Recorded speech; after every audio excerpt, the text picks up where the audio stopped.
মই সমষ্টিৰ পৰা তেনেকৈ ওলাবলৈ সুযোগ পোৱা নাছিলোঁ। মাজুলীৰ মোৰ আগতেও আহি থাকোঁ কাৰণে আমাৰ যুৱ কংগ্ৰেছৰ আৰু অন্যান্য নেতা কিছুমানে মানে কৰ্মী আৰু নেতা বুলি মই নকওঁ, তেওঁলোকে ইয়াত ছিট পাইছে, সেইকাৰণে তেওঁলোকক অলপমান মনোবল যোগাবলৈ আহিলোঁ। আৰু আপোনালোকৰ যোগেদিয়ে গম পাই থাকোঁ মাজুলীৰ হস্পিটেলৰ কথা। এতিয়া আহি থাকোঁতে দেখিছোঁ ৰাস্তাটো কেনেকৈ খান্দি গৈছে, ৰাতি দুৰ্ঘটনা হ'ব, এইবিলাক মেইনটেনেঞ্চ কৰাই নাই। ইয়াৰ হস্পিটেলৰ অৱস্থা বেয়া। ইয়াত ৱাইফাই দিয়াৰ কথা আছিলে, আমি ডিব্ৰুগড়ত মই বেয়া পোৱা নাই, ডিব্ৰুগড়ত ৰাজধানী দি দিছে, ইয়াততো মিনি ছেক্ৰেটেৰিয়েটখন দিছিলে আমাৰ সৰ্বানন্দ সোণোৱাল ডাঙৰীয়াই, আৰু কিজানি তৰামণ্ডলো দিছিল নেকি, প্লেনেৰিয়াম এটা দিছিল কিজানি, নহয় জানো? এইবিলাকতো আজি ইমান বছৰ হৈ গ'ল, মুখ্যমন্ত্ৰী ইমান পইচা আছে, য'তে ত'তে বিলাই থাকে, এতিয়াও কৈছে, মই আজিও কৈছে মই চব দি দিম। কিন্তু এইকেইটা কাম কিয় দিয়া নাই? মাজুলীবাসীক তেখেতে সৰ্বানন্দ সোণোৱাল ডাঙৰীয়াৰ লগত তেওঁৰ কিবা জেদাজেদি আছে নেকি? তাৰ কাৰণে মাজুলীবাসীক বলিৰ পথা বনাব বিচাৰিছে নেকি? এই কথাবিলাক মই জানিবলৈ আহিছোঁ।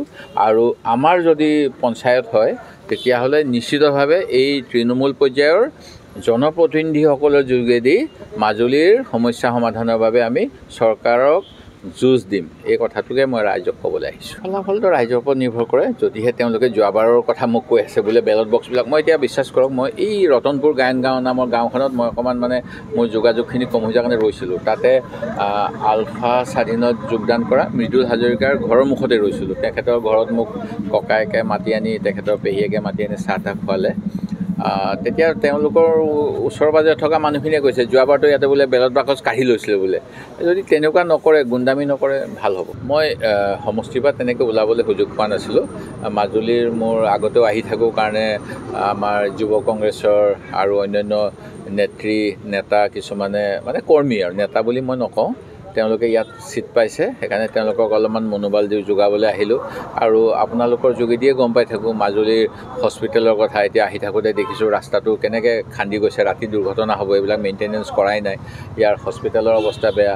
ইয়াত ৱাইফাই দিয়াৰ কথা আছিলে, আমি ডিব্ৰুগড়ত মই বেয়া পোৱা নাই, ডিব্ৰুগড়ত ৰাজধানী দি দিছে, ইয়াততো মিনি ছেক্ৰেটেৰিয়েটখন দিছিলে আমাৰ সৰ্বানন্দ সোণোৱাল ডাঙৰীয়াই, আৰু কিজানি তৰামণ্ডলো দিছিল নেকি, প্লেনেৰিয়াম এটা দিছিল কিজানি, নহয় জানো? এইবিলাকতো আজি ইমান বছৰ হৈ গ'ল, মুখ্যমন্ত্ৰী ইমান পইচা আছে, য'তে ত'তে বিলাই থাকে, এতিয়াও কৈছে, মই আজিও কৈছে মই চব দি দিম। কিন্তু এইকেইটা কাম কিয় দিয়া নাই? মাজুলীবাসীক তেখেতে সৰ্বানন্দ সোণোৱাল ডাঙৰীয়াৰ লগত তেওঁৰ কিবা জেদাজেদি আছে নেকি?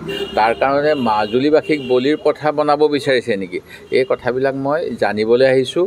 আৰু আমাৰ যদি পঞ্চায়ত হয় তেতিয়াহ'লে নিশ্চিতভাৱে এই তৃণমূল পৰ্যায়ৰ জনপ্ৰতিনিধিসকলৰ যোগেদি মাজুলীৰ সমস্যা সমাধানৰ বাবে আমি চৰকাৰক যুঁজ দিম। এই কথাটোকে মই ৰাইজক ক'বলৈ আহিছোঁ। ফলাফলটো ৰাইজৰ ওপৰত নিৰ্ভৰ কৰে। যদিহে তেওঁলোকে যোৱাবাৰৰ কথা মোক কৈ আছে বোলে বেলট বক্সবিলাক, মই এতিয়া বিশ্বাস কৰক, মই এই ৰতনপুৰ গায়ন গাঁও নামৰ গাঁওখনত মই অকণমান মানে মোৰ যোগাযোগখিনি কম হৈ যোৱাৰ কাৰণে ৰৈছিলোঁ। তাতে আলফা স্বাধীনত যোগদান কৰা মৃদুল হাজৰিকাৰ ঘৰৰ মুখতে ৰৈছিলোঁ। তেখেতৰ ঘৰত মোক ককায়েকে মাতি আনি, তেখেতৰ পেহীয়েকে মাতি আনি চাহ তাহ খোৱালে।